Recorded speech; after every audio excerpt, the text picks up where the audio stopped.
Kings Island has a lot of talented performers that have been in its live shows over the years. Some have even gone on to perform on Broadway, including our guest tonight. Hello, everyone. I'm Don Helbig alongside Ryan Sir, and this is Tower Topics.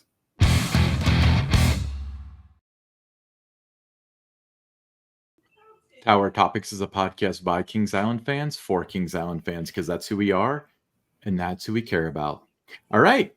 So, without further ado, let's welcome our special guest, one that began in Kings Island Entertainment and has now made it to the big stage. So, Alton Fitzgerald White, welcome to the show. Hey guys, it's a pleasure to be here. Thank you for inviting me. It's Yeah, our well, pleasure. let's take it back to when you started at Kings Island in the entertainment department, early 1980s. So, can you share some of your favorite memories from your time performing there? Ooh, where do I start? Well, first of all, going to Kings Island was always a joy. I had a sister who worked for Procter and Gamble, and every year, Procter and Gamble had a couple of days where they buy out the whole park, and I would beg her, and gratefully she would say yes. She let me come along with her family that once a year, and I looked forward to it every single year because it was just magical. It was like having Disneyland in my hometown. So I would go year after year with her family, and once I got older enough, they would let me kind of like have my own time. So I'd sneak off to the American Heritage Theater and catch the shows, and I was just wowed. I thought that was Broadway. I mean, the costumes, the lights, the dry ice. Remember back in the day, they used dry ice and smoke for Oh, everything. yeah. They just Yeah. made it like, over the top, like fantasy. I was like, wow, that's happening here, like near where I live. So to make it through the public school system, get admitted into Performing Arts High School downtown Cincinnati, make it into CCM as a musical theater major, and get the chance to audition for Kings Island was like a seemingly impossible dream that came true. Then when I got hired, it was a show called Gotta Dance, which was, legendary. People still talk about Gotta Dance. Full of all the hits back in the day from Flashdance and, Eye of the Tiger and Maniac, all these songs that have become classics. So you don't know something's going to become a classic when it's happening, but so many songs in that show have become classics. When I booked the show, I got every single solo in the entire show. Like Wow. we had three casts, A, B, C. On my A B day, I did one half of the solos, and on my AC day, I did another half of the solos, including the dance solo. So for me, it was not only a dream come true, it was validation that I had talent. I remember when I first found out that, after you audition for everything, everybody runs to the board like, whoa, which part did I get? And I saw I got all the solos. I was like, these people think I can do this? Are you kidding me? I didn't know that I could do it.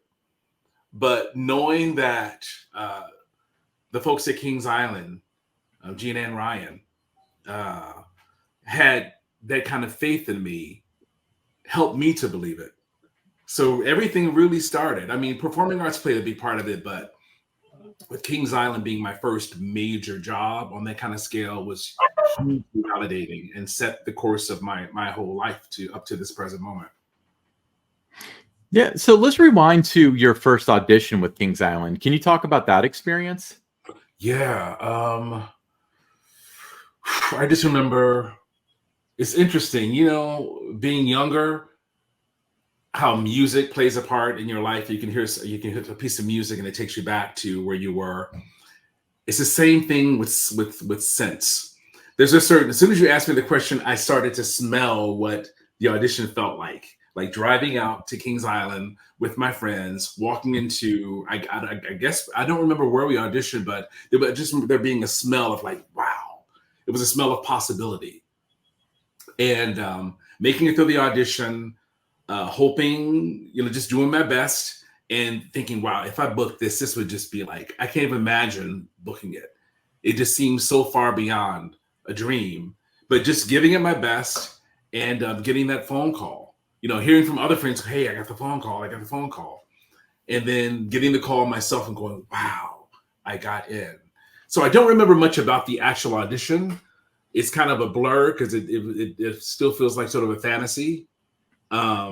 I remember more about like that first day of rehearsal of like meeting everybody and going, wow, my goodness, like, and you know, working with people that I'd seen in shows, going, oh my God, there's so and so and so and so. So you get into Gotta Dance. Yeah. Got to do a lot of the different roles, like you mentioned the solos, but it also had you doing different like dance tracks and those kind Even of like I did Singing in the Rain, the tap dance number. I was an okay tapper, but I learned to tap, you know, really, really tap doing playing Gene Kelly and Singing in the Rain. Yeah, and I agree. When you say people still talk about that show today, I mean, of all the shows that I've seen, and I've been going to Kings Island since 1972, which Wow. says that I'm old, but I've seen all the different shows. My mom forced me to go in the 70s to watch the shows if I wanted to go ride rides. So I became interested that way in the entertainment part of it. But, you know, remember you very well from being in Gotta Dance. And thank you. But how did that show in particular, you know, that first opportunity to prepare you for your later success on Broadway? Man, doing 5 shows a day, you know, the stamina that it takes to do 5 shows a day and make sure that each one of them is as good as the last, if not better than the last. And having a great team to teach us the choreography and the music and also to maintain it. You know, our stage managers, our dance captains, we all took it very, very seriously. Well, I'll speak for myself. I knew what a privilege it was. I knew what a gift it was to book the show. So I took it very seriously. I knew to listen and, you know, and listen and learn. So when I first started when I went from working at Kings Island and I started my career in Chicago, you know, with any show, as for folks who are listening may not know that in any theater show, a theatrical run, with regional theater and with Broadway, you do 8 shows a week. And it's broken up different ways. Sometimes it's 2 on Wednesday, 2 on Sunday. Either way, you're going to do 8 shows a week. So I remember booking my first job in Chicago. And I was like, we only do 1 show a day? What, are you kidding me? This is it? And people around me, the older folks, were complaining, oh man, I'm so tired, so and so. And I'm thinking to myself, we only do 1 of these? Are you kidding? I did 5 a day and I loved it. But like, this is a piece of cake comparatively. I got that training from Kings Island and that attitude to stay with me and it served me well, because when folks are, you know, sitting around complaining and you know, looking for a reason to be upset about something, I was in gratitude that I had gotten the great training and knew how to do something consistently well and could take what I would like a normal 5-show day and put all that energy into doing 1 fantastic show or 2 fantastic shows on matinee days. So that alone set me up for success. Yeah, that's very interesting. So my understanding is that you toured with King's Productions in Asia. Oh, I did. And there's another one of those. It was just like, wow, I can't believe I'm like, I mean, at that point, the farthest I'd been was Delaware on a family trip. You know, I had never been. Yeah, that was the only time out of the state. And the family drove to Disney World 1 year, which is sort of a blur. But to go overseas was amazing. First of all, to be chosen. Everybody knew about the USO tours, right? And everybody wanted to be asked. Everybody was hoping they did well enough to stand out, to be gifted with the responsibility of representing the company, you know, the other side of the world. And my second year, I was asked to do, and it was the one that I really wanted, because there's one that had singers and they did everything to a track. And there was another one which was just 1 male singer, 3 female singers, and a live band. And that's the one I got. And then we had a blast, man. And we're still in touch to this day. That's King's awesome. called. Yeah. We're still in touch. Thank God for Facebook, you know, and social media. Yeah. And I've read different articles that, you know, interviews that you've done and different excerpts from your books and that you mentioned you've overcome a lot of, you know, significant childhood struggles to achieve your dreams. So what motivated you to keep going and the challenges that you faced along the way? Wanting something better. I grew up in the housing projects of Cincinnati and Walnut Hills. and it was tough. It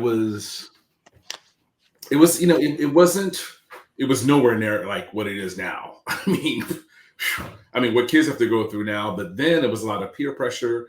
My father was an alcoholic, so I was teased about his alcoholism, because everybody in the projects knew everybody. So I was teased about that. I was youngest of 7 kids. Mainly I had 5 sisters. So I was teased about that. I was a good kid. I was a polite kid. I was a good student. I was teased about that. I liked speaking well. I wasn't really good at talking jive, which is what all the kids did in the projects. I was a TV kid. One of the things that saved my life was TV. Good, healthy 60s TV, not competition shows, like American Idol and The Voice of what we have now, the Carol Burnett show, Sonny and Cher. I always say the Flip Wilson show was huge for me, to see a Black man on TV with his own show, interviewing people, playing these characters, singing, dancing, all this stuff. These were my heroes. So they were really my best friends.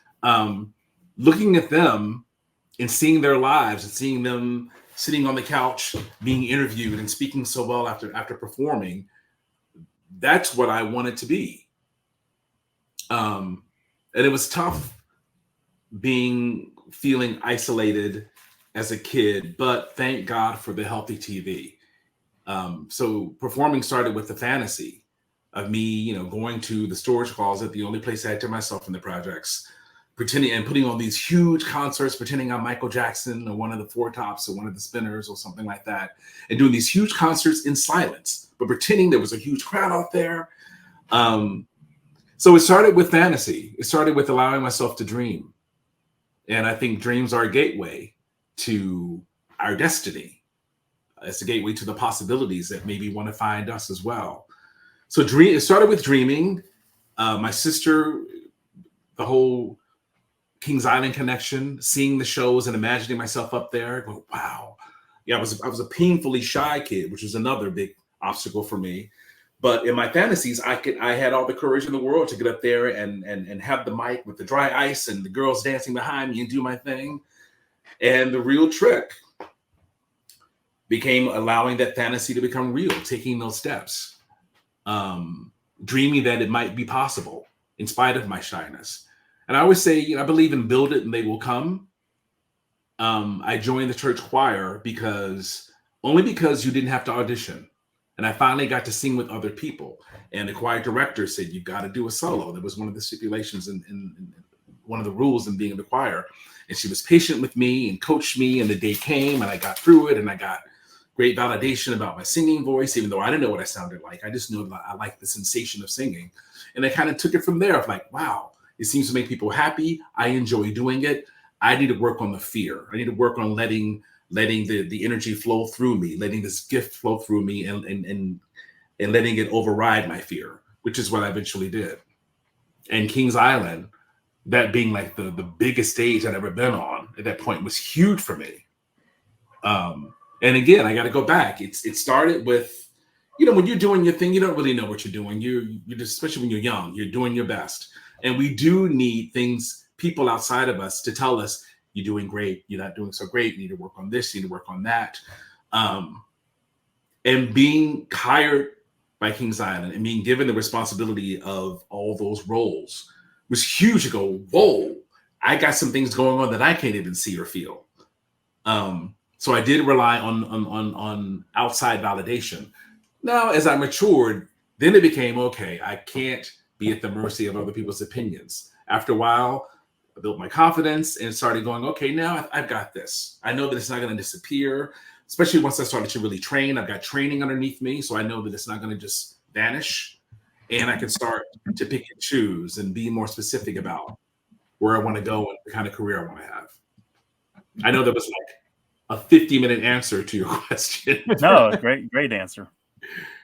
So, Alton, one of the things that we haven't mentioned yet is that you're also an author. So you wrote My Pride, Mastering Life's Daily Performance, and in which you talk about commonplace achievements. Can you expand on that a little bit and kind of explain to the listeners what you mean by commonplace achievements? It's the ordinary stuff. I mean, we celebrate birthdays, we celebrate anniversaries. And I think it's important to remember that life is a journey. That for me as an actor, I can tell you how it changed my life. Acting, being in the business is very challenging. I'm my own boss. Nobody's going to make me do anything. It's sort of like when a kid goes from high school to college. Nobody's going to be there to make them get up and go to class. Suddenly you got to do your thing, and you got all this other responsibility that you have to just do or not do. There's repercussions, right? So for me, when it comes to auditioning, whether it's TV, film, theater, you go in, you do your best, and you don't know what they're looking for really. All you can do is do your best. And many times if you don't book it, especially with TV and film, you go through all this stuff, learning lines, you go in, and if you don't get the job, nobody calls to go, oh, by the way, I'm sorry. Thank you for auditioning, but you didn't get the job. You just never hear anything. You only hear anything if you booked it. And that happens a lot as you're starting to climb, depending on what season you're in. We all have those seasons where it's like, wow, I've had a million auditions and I've not booked anything. Okay, is this a wrap for me? You don't know. So acknowledging everyday achievements really came in handy for me in terms of keeping resentment away and keeping burnout away. It's like, okay, how can I stay excited about pursuing this when I'm not getting anything back? Okay, I've got to start to celebrate the fact that I'm trying. Celebrate the fact that I learned these lines. I'd had a great audition. I know if I had a great audition or not. It's not just about getting the job, because there's been many times I've auditioned and been like, oh, that wasn't my best, and I booked it. Maybe they saw something. Other times it's like, I know I nailed this, and you hear nothing. So I've got to celebrate the fact. I've got to celebrate my effort. And once I started doing that, it started taking the expectation away. It's like, oh, wow, it feels good to reward myself. I'm not going to wait for the phone call. So I do a great audition. And if I'm going to dinner, it's like, sometimes it's just simply like, okay, well, I'm having dinner. This burger is in honor of my effort. Crunch. You know what I mean? Like little bitty things start to add up. It's like, oh, wait a minute. I put effort into that. Because so many times we don't get anything back. The more I did that, the more my life started to really change. And I felt like things were freer to find me, opportunities, because I wasn't expecting. I wasn't holding my breath waiting. So celebrating it's more than birthdays and anniversaries and holidays. I think it's important to celebrate personal achievements, no matter how small. If you put effort forth, you deserve it. Actors, one of the hardest questions for an actor to hear is what's next. It's a hard thing. I don't know. I'm going to audition. I'm going to put some feelers out. My agents who are working on stuff, I don't know what's next. We actors, we really put this pressure on each other. Like you run into somebody you haven't seen in a while. Oh, how are you doing? Good to see you. So what you been up to? Wait, what are you doing? What's next? And it's like, you feel expected to say, well, I plan to win an Academy Award in a couple of months. I mean, you feel like expected to say something amazing. And I was reminded by somebody that I admire that actors are always working. Whatever your field is, you're always working, especially if you're self-employed. This is work. This is fun for us, right? But it's also work. Seeking out your guests, scheduling, making it happen. There's a lot of steps to go to making what's happening right now happen. All that should be celebrated. And only you can celebrate it. It takes the pressure off of you waiting for somebody else to acknowledge it. I think there's no greater feeling than self-validation. I mean, nobody can touch that. But I think we forget to do it. We don't realize that we're allowed to do it. We are allowed to do it. I love it. All right. Let's talk about, some of your performing on Broadway, performing as King Mufasa in The Lion King over 4,300 times. Now, that's incredible. That's so how did you keep that role fresh and exciting for yourself each night? The money. I'm joking. I'm Of course. The cold hard cash. No, no.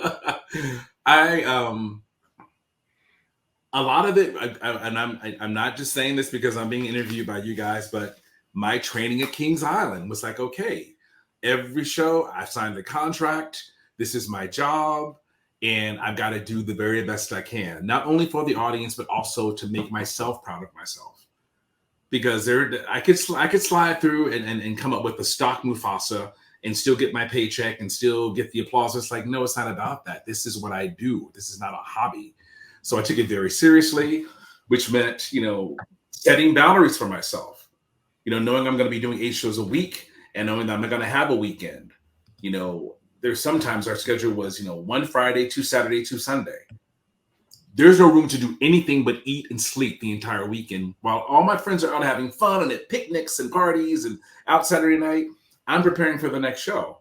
So I made sure that during the day that I was really good to myself, knowing that as people are winding down and going to happy hour, I'm getting revved up to go to work.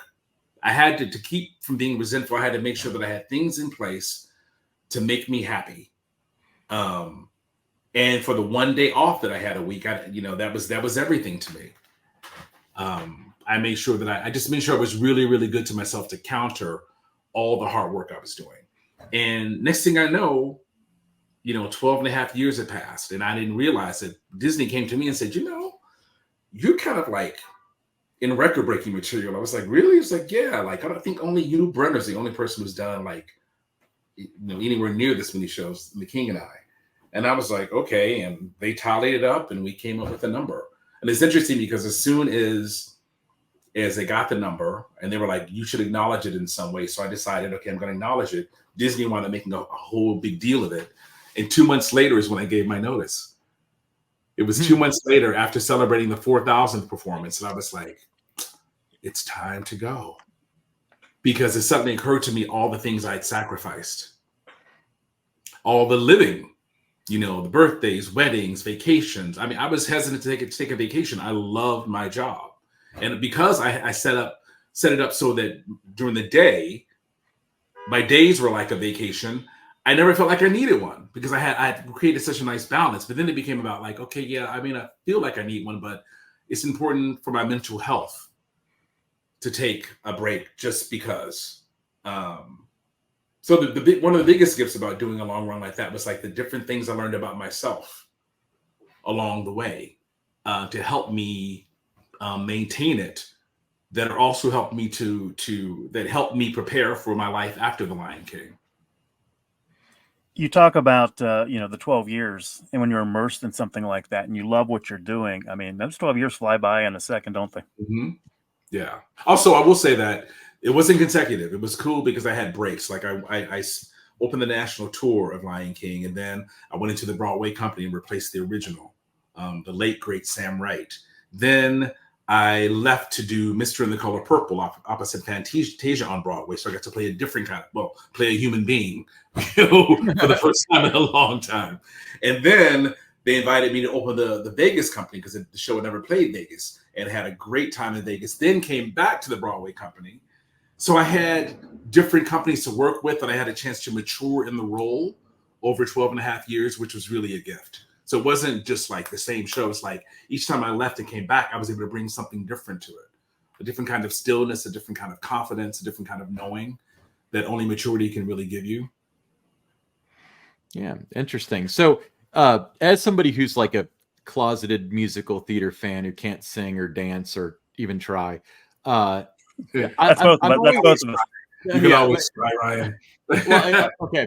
I guess you're the wrong person to make the I can't try excuse to. Based on but so a lot of my interest in it is not just enjoying the shows. I see them locally and regionally and stuff, but the logistics behind putting them on and the day-to-day lives and stuff. So let me ask you this. So let's say that you're in a Broadway show, and this is speaking from your experience. Obviously, results may vary, but walk me through an Alton day on a show day of what goes on for you. I'll give you a 1 show day or a 2 show day. Let's do a 2-show day. Let's make it interesting. Okay. 2-show days are tough. I'll give you a typical Saturday on a 5-show weekend. So I've done the show Friday night. The show has come down around 10:35. I get out of costume. It takes about 15 minutes to get out of the costume and take the makeup off. Hop on the train. I tend to get home around 11:15, and I'm hungry. So everybody else is like winding down. I need to eat. So I eat something around 11:30, and I can't go right to sleep. So that means I'm going to be up till probably 1:30. Go to bed. And it's tough to go to bed because that adrenaline's still going. It's still pumping. And there's a little bit of anxiety about, whoa, I've got 2 shows tomorrow, and I've got 2 shows on Sunday. Tomorrow, the show's going to be 2 and 8. And then on Sunday, it's going to be 1:30. There's going to be 1 and 6:30. So it's going to be an hour earlier. So I get to sleep. I get up. I've got to go to the gym or do something to help wake myself up and to do something for me. So I'll get up, have a light breakfast. I'll go to the gym. I'll come back home. I'll change. I'll get to the theater. I have to be there a half hour before the show starts. So for 2 o'clock show, I've got to be there by 1:30. Tend to get there early so I can just kind of like do other stuff because I've got to be in the makeup chair at 1:30, right at the half hour call. Put on my makeup for that takes about 15 to 20 minutes. I have just enough time to stretch a little bit, get into my costume, and be loaded onto Pride Rock. The show comes down for 2 o'clock show would come down around 4:35. I don't like staying at the theater because it just makes the day seem longer. I live on an express train, so I would go home because it makes me feel like I'm having some kind of life outside of to help break up the day. I come home, I have something already prepared to eat, chill a little bit, hop on the train, get back, and time for my 7:30 half hour. Back in the makeup chair, 7:30. I do the show. It comes down 10:35. I get home 11:15, eat 11:30, and I've got to do everything I did the day before earlier because the show is an hour early. So up, gym, or if I'm too exhausted, it might be better to go. You know what? I just need to rest. It's going to be the best thing for me to just kind of like keep it simple this morning and go into work. And the break is shorter on Sundays, so there's really no time to go home. So I will take a nice walk and be outside because it's as much as I love being in show business, it's tough spending so much time in a dark theater. And people don't realize that. You're in a dark theater for a lot of your career. So just being out and about would be nice and seeing people having their Saturday. And at first I'd be a little envy of like, wow, there's a street fair and like folks are just kind of moseying about. But then I thought, well, yeah. They spent their whole week working 8 hours a day. So yeah, there's that part. So yeah, I do the 2 shows Sunday. That last show, everybody's excited because it's the last show we got. You know, we give it our all. And then Sunday night, I'm treating myself to someplace really great for dinner to celebrate the week and to set me up for my day off. And then we do it all over again. Do it all over again. That's right. So on your album, Disney My Way, you perform a collection of classic Disney songs. So what inspired you to create this project? And how did you choose the songs? Yeah, I reached a point where like every Broadway leading man needs to do a theater CD. And I don't want to do the same thing, you know, Some Enchanted Evening, the same songs that all the other baritones did. So I went to Thomas Schumacher, the head of Disney, and said, hey, I'm thinking about doing a theater CD, but I want to do Disney stuff. You know, what do you think? He goes, great. He goes, you can have access to any of the Disney catalog, but, you know, you'll have to pay for it. I was like, I want to pay for it. I want to own my arrangements. He was like, great. So I went through the catalog and there were so many songs, you know, from movies and this. And I thought, you know, let me focus on, since it is a theater CD, let me focus on Disney on Broadway. And at that point, you know, we had Beauty and the Beast, we had Little Mermaid, we had a nice selection of things. So that's how I decided to go about it, picking, you know, Disney on Broadway tunes. I got together with a guy named Jim Abbott, who's one of my best friends. Huge dance orchestrator. He did the dance orchestrations for Wicked and many other Broadway shows. We produced it together, came up with the arrangements, and just had a blast putting it together. And I did it like while I was doing the show. Like, and it was great during the day. I record, go home, rest, and then come in and do the show. So it kind of gave me a boost, you know, kind of helped me break my routine. And also I was preparing for something outside of the show that was more about my future, which was really, really good. That was always one of the trickiest things that being in theater, being in show business is taking one opportunity and trying to help it, trying to guide it to lead towards something else, to open a new door. And the theater CD, the Disney CD definitely did that for me. It brought me a different kind of audience. It got me my theater CD, but it was something different, because having the Disney name on anything is a privilege. So yeah, it's one of the things I'm most proud of. That and my book are two things that I'm most proud of. And the fact that, Disney let me use their name, the songs, and that they published my book. Tremendous, tremendous honor. Yeah, which absolutely. I now own the rights to my book, which is another huge thing. I now own the rights to My Pride, which is like so awesome. Well, we'll put a link in the description for those that are interested in purchasing your book. Please do. So and also just know that you can only get it from my website now, which is great. If you go to my website, altonfitzgerald.com, you'll get a signed copy sent to you for the same price you would pay on Amazon. Yep, do it that way. It'll be worth a lot of money once it's signed. So you've had kind of a diverse career. We're talking about television, stage, albums, all sorts of stuff. Is there a type of performance, like in that regard, that is your favorite? Do you prefer to be in musical theater shows or concerts, or performing as television as a medium? Like, do you have a favorite? That's tough. My two favorites. I mean, it's hard to pick a favorite. My least favorite now is doing theater because of the and I've been offered a lot of theater since I left Lion King. And I think it's got to be something that I really feel like I can do service to. Like, man, I can really bring something to this that'll really, really, really serve. Because it's not about impressing at this point in my life. It's about, I want to be aligned with something that I can bring my life experience to that will reach others, because performers, we are healers. We help audiences think, we provoke thought, we help them remember. So that's a part of the job as well. Service is a big part of it. So I think it would have to be something where I really felt like I could do service to. Otherwise, going back to that lifestyle would be really, really tough for me, because I'm so used to my freedom. I'm so used to doing so many different things. But I will never say never. I love singing with orchestras. There's nothing like that kind of music. But my favorite thing to do, and I love TV and film because I learned something on every set. I just recently had the opportunity to fly to Budapest with like 3 days notice to be able to be on the season finale of FBI International, which was thrilling. It's one of those times where you audition, you forget about it, and then they call and go, you booked it and you're leaving Sunday. It's like, whoa, that's the business. Everything's a phone call away. But what I really love doing is public speaking, which is that's even when I talked earlier about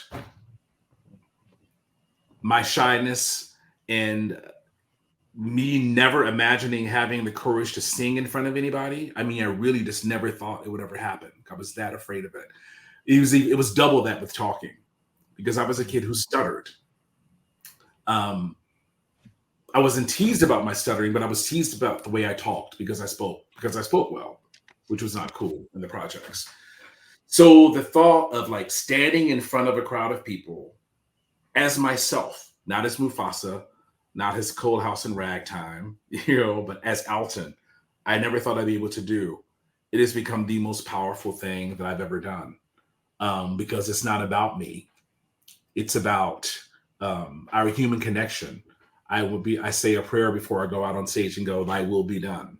Universe, whatever you want me to share, I want to be sincere. It's not about entertaining. It's not about flattering. It's about being authentic. And the more I do it, the more I get out of it, the more I get to validate myself. So that has actually become my favorite thing, which I never thought I would say in a million years. Man, life is so interesting. If you just keep going, allow yourself to dream, anything is possible. The teeny weeny dream that you thought would never come true can expand and actually happen. Mm-hmm. So in 2022, you're inducted into the Kings Island Hall of Fame. Oh my God. So what did that honor mean to you? Oh man. I mean, that is the first time that I spontaneously burst into tears. That's never happened to me. Never happened to me. Mike Coots, I cannot, I can't have this interview with you guys and not mention Mike Coots, who's been so responsible for reintroducing me to Kings Island, and bringing out the little Alton. Every time I go there, every time I think about that day. So I met him at our 25th performers reunion that was organized a couple of summers before, and we've been in touch. And he said, "Hey, what if you'd be interested in singing the national anthem for our 50th anniversary?" I'm like, "Whoa, I want to be anywhere on the premises. Like 50 years, that's huge. That's like tremendous." So I'm thinking, he was like, "Hey, you can bring anybody you want, invite your family." I was like, "Well, thank you so much. It's so generous of you." And my sister showed up. My mom couldn't come, unfortunately, but my family came, and I'm up there, and I'm so excited to be a part, to be asked to be a part of this. I mean, the 50th. There's only one 50th, right? And I'm like, I do my thing. And he was like, and right before we went on, he said, I said, "Well, after I sing, should I just go back and should I go join my family and have them save a seat for me?" He goes, "No, just stay on stage." I'm like, "Okay." So, I do my thing, and he gets up there and he mentions, I think he said there were two of us. I think there were two of us inducted. I'm not sure. There were and he's two. like, and he's like, "Yeah," and he's talking about, he starts describing me, and I'm just like, what is happening right now?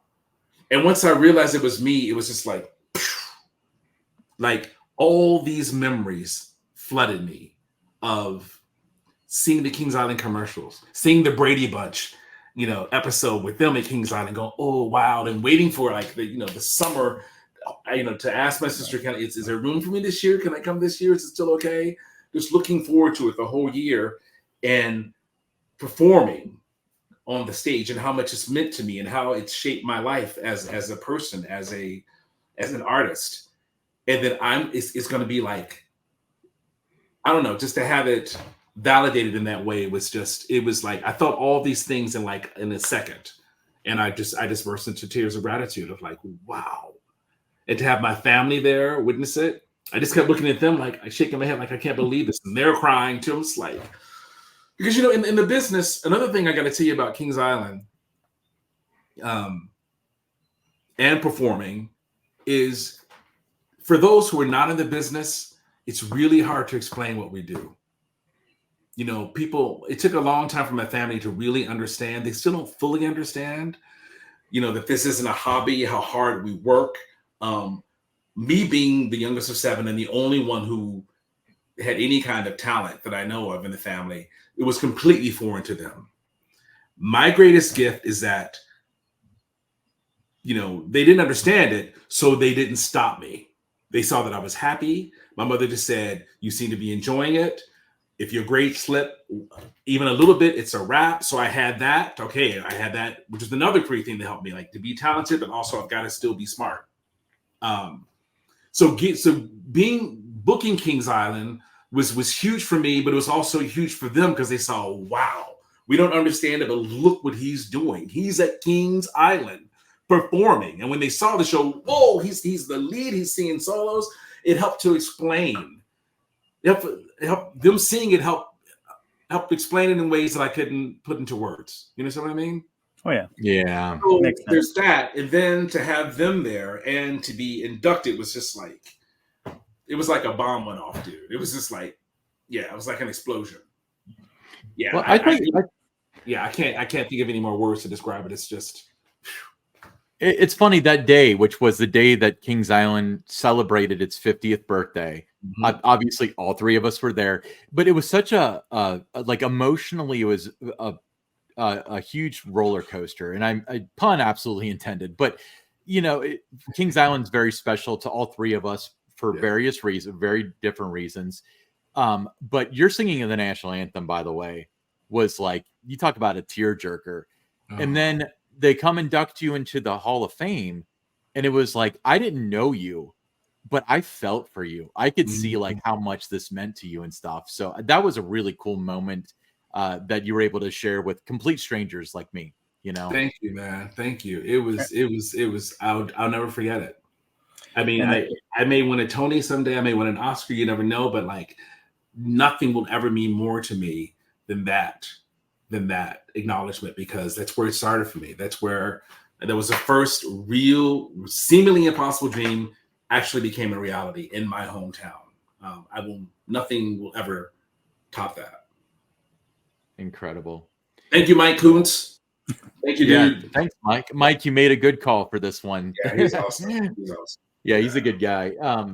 So you mentioned in various medias that like libraries were important for you as far as like your development and stuff. Can you talk about that a little bit? Yeah, libraries. And for me, I would read here and there. I'm more of a reader now than I was then, but for me, it was great, because when I first discovered musical theater, I would go to the library and check out some of the albums, the musical theater albums, and I would take them home and play them and familiarize myself with some of the classics. So that was huge for me. Just having access that let me know, it helped open my mind further to what's possible. My family couldn't afford to buy a musical theater album. First of all, they would have been like, what's a musical theater album? Like, nobody had any interest in this outside of watching the Ed Sullivan Show and watching the variety shows as a family. They didn't really understand it. So the library allowed me to kind of like step on my own and pursue an interest of my own. Yeah, Alton, before we let you go, and we appreciate your time, but based on your extensive career, what are your top 3 pieces of advice you would give aspiring young performers at Kings Island and elsewhere that are looking to follow in your footsteps and try to do what you've done? Listen and learn.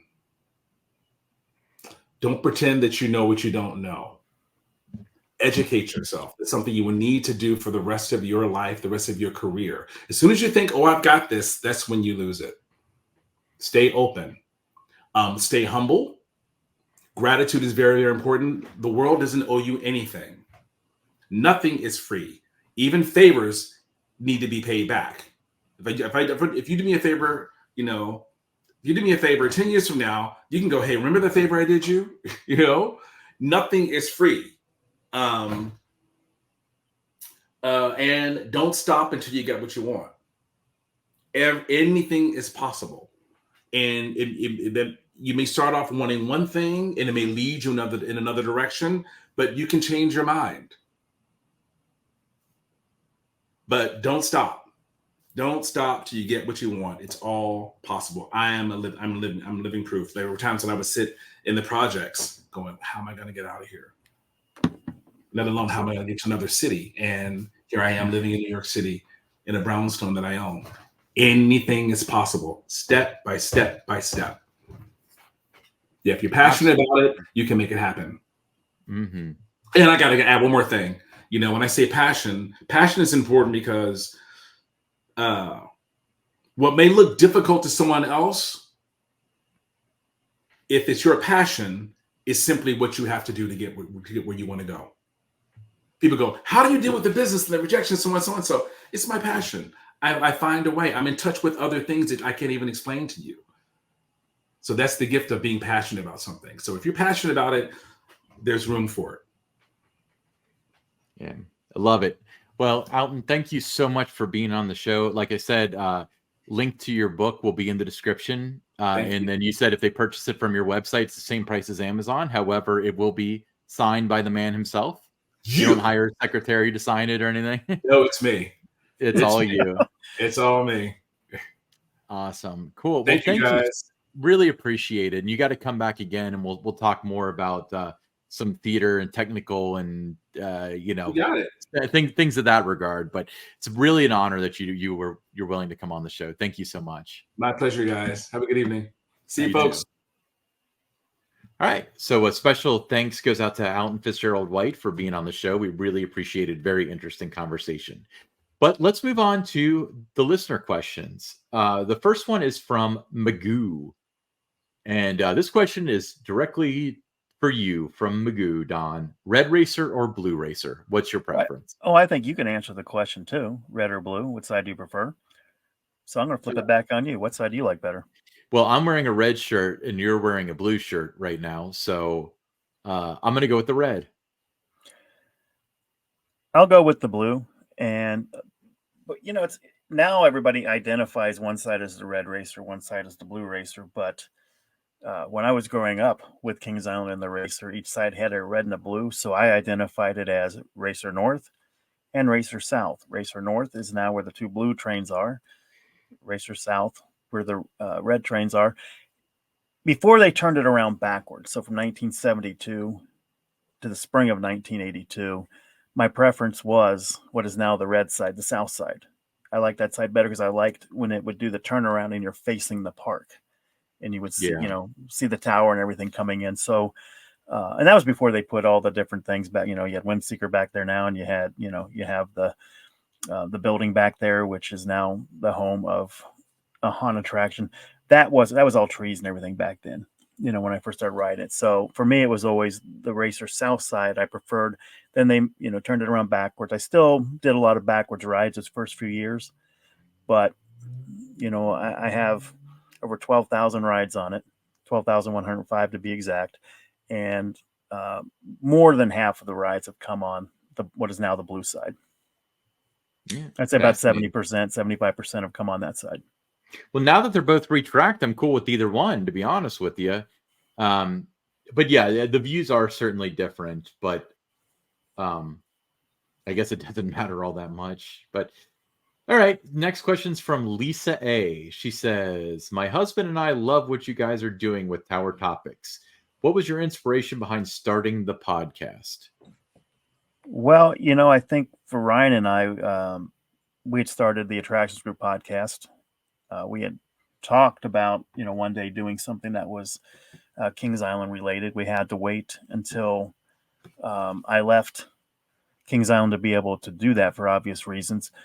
But I think when we looked at it, it was opportunity.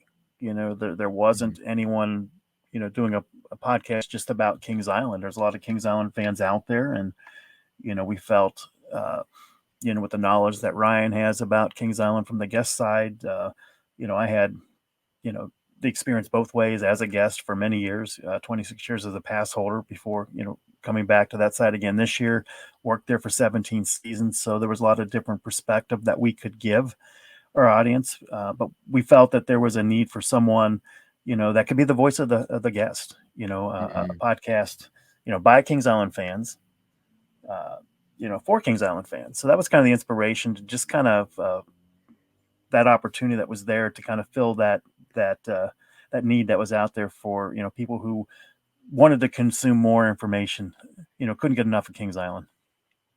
Yeah. And part of it though is a very good dynamic in terms of us being able to uniquely talk about this kind of stuff, because obviously you want people that are going to be at the park rather often, because you can't really, talk about the food and wine festival if you don't go until July or whatever. So that's a factor. The knowledge base of, the rides and stuff, the older rides, the Tumblebug, stuff like that. Like when I'm talking to you about that, I'm learning something along with everybody else because I was before my time. But a lot of the times it's like, it's a walk down memory lane, and halfway through our conversations, it sparks a memory of, I don't think we've done an episode on Backlot Stunt Coaster, but that was my first roller coaster, like media day that I've been to, because that was like 2005, and I was with KIC and stuff. So, once we get to that, it'll be a lot of fun memories of, the soft opening of the ride, and, going to media day. I remember there was a storm that day, and, they could barely operate it because the lightning was so bad. So the walk down memory lane is very cool, but also it's like legitimately, there's a lot of stuff to get excited about that I like to talk about, and might as well record it, as of this recording, we've got some episodes coming up about, the fireworks show and, stuff like that. I mean, it's going to be out of order from when you listen to it, but stuff like that is like, I'm excited to completely unpack it with you. And, we always ask people to throw in their opinions in the comments. And most of the time people do that. Other times people tell me I'm an idiot in the comments. I welcome that as well. I agree. But the interactivity is kind of fun, and I'm not one that would seek out like people recognizing me in the park or anything like that, but I do appreciate it when people come up and say that they enjoy the show, because I don't consider us to be the show. I consider Tower Topics to be a product that we produce. So if somebody enjoys the show, then I'm proud of this thing that we made, rather than, oh, they like us, because they don't know us, But yeah, that was kind of the inspiration. We were at a Reds game when we decided it and came up with the name Tower Topics. Yeah, it was back in it was April last year, and we said, Yeah. well, when that time comes for me to leave Kings Island, we'll launch it. I think one of my favorite things when I worked at Kings Island, the Kings Island blog, it gave me an opportunity to, for storytelling, and having grown up at the park, just be able to tell a lot of those stories that, through the years, Ryan, with your age, you missed the 70s and the 80s and that. So for me to write those stories about rides that people have heard about, but they could learn about, and it was an opportunity to kind of take that storytelling component too and put it in a platform with the podcast here, that we could share those stories with Kings Island fans. Yeah, I mean, it's like I said, I'm learning when we talk about Witch's Cauldron and stuff like that. I'm learning along with everybody else. And the cool part is since we're doing this in podcast form where people can comment and we have social media, I know you're not making it up, because they'll call you out for it. Oh, they do. That's like a public fact check. They will definitely do that. But no, but it's been fun. It's enjoyable. And, we always say at the beginning of the podcast, it is a podcast that we do not for us. We do it for Kings Island fans.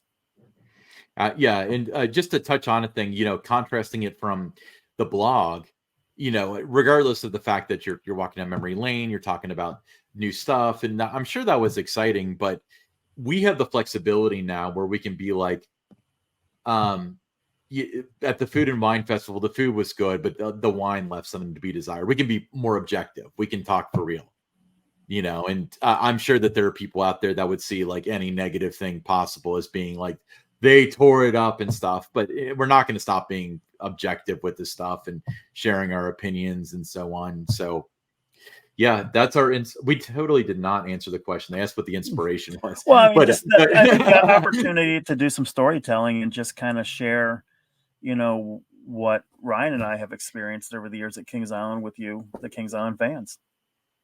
Yeah. And this is a fun outlet. I just like Tower Topics. I particularly enjoy to record because it's so effortless. I mean, there's some legwork to doing these podcasts when we put up the pictures and get all this stuff set up, and it really is a labor of love. But as far as the content's concerned, we just talk. We just talk, and it's like the funny thing is the first semblance of work that I felt like I had to do for the podcast, at least for research standpoints, is for an upcoming show. Spoiler alert: we're going to talk about the new shows, like the new live shows. So we watched 2 of each of the 2 new live shows, and that kind of didn't feel like work in terms of I didn't enjoy it. I loved it, but I felt like I really need to pay attention and I need to formulate my opinions and stuff like that. But if that's what they consider work, that's a pretty good job to have, Yeah, I mean, like for me, it's a labor of love. Grew up with Kings Island. I've been visiting since 1972 when the park opened. Had the great opportunity to spend 17 years, working there. And when you do this, for a living, when you're, PR and, marketing and that I did, and you get the very few get the opportunity to do it, not only in their hometown, but a place they grew up with, so That was a real special opportunity, but just so many different experiences, both on the guest side and from working there, that when you and I start talking about, things, Ryan, it does rekindle a lot of memories. And it is something too that, like I said, there's not a lot of homework that has to go into any research that has to go into it. It's all, it's real, it's genuine, it's authentic. It's, from experiencing these different things. And, you started in the 1990s going to the park. So you pick it up right there. And then, I can fill in that gap from 72 to the mid 90s for you. And I think the dynamic works with us, and hopefully, the Tower Topics audience, they enjoy hearing us talk about the park. Absolutely. Now, before we go anywhere, you might notice that I changed clothes between Alton's interview and this question, and it's not totally because we broke and recorded a different podcast and came back to the listener question, but I was wearing a Tower Topics t-shirt. See, I finally got mine. Don's got his behind him. Tower Topics, the podcast by Kings Island for Kings Island fans. T-shirts available for $22. That includes shipping. It's super comfortable. See what I mean? And it's just shoot us a message on Tower_Topics on X, or just message our Facebook, or any way you can get a hold of us. We'll make arrangements, take the payment by Venmo, and then we'll ship it directly to you. Yeah, we can get it to you in just a couple of days. Make sure you wear it to the park. We'd love to see these around. Seen a couple of them. I always think it's funny when people walk past me in Tower Topics t-shirts and they don't recognize me, or they're, they don't want to say anything or whatever. No, but it's a real, like you said, a real comfortable shirt. And, we have sold, it's a growing number now that we have sold, and we have seen several around the park wearing them. And, it's kind of cool, to see people that says that they enjoy the show. Yeah, I'm not going to say how many we've sold, but it's more than I thought we were going to. And it seems like they keep on coming in. So it seems pretty successful. So let me ask you, if you made it to the end here, we were toying with the idea of having additional designs. Do you I don't have any to show you right now or anything, but as the listeners, would you like to see other options for t-shirts? Because that's just something we can design. There's no real additional cost or anything like that. But we were kind of brainstorming some stuff on Monday as to, additional ideas. So let us know in the comment. Well, heck, if you have any ideas for t-shirts, we'd love to hear them too. But totally opening to making some more designs with Tower Topics on it, and maybe some stuff that's relevant to current events or whatever, but. And there's other items too. There's coffee mugs, there's hats, any kind of novelty item that you can think of. We certainly have access to those items to be able to produce that with the Tower Topics logo on it. Yep. Best logo in the industry, because I made it stumbling through Blender. All right. Hey, I'm Ryan Sir, along with Don Helbig, and this is Tower Topics.